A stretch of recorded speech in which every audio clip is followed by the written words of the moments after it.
انگشتر داخل انگشتت گیر کرده، با کمک یه نخ به راحتی میتونی مشکل رو برطرف کنی.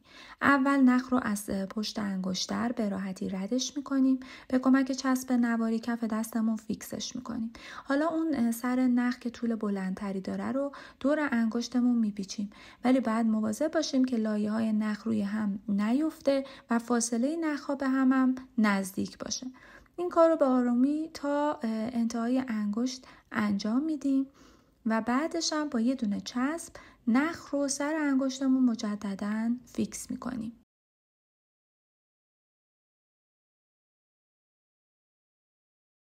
حالا اون سر نخ رو چسبش رو برمیداریم و در جهت برعکس دور انگشت میچرخونیم.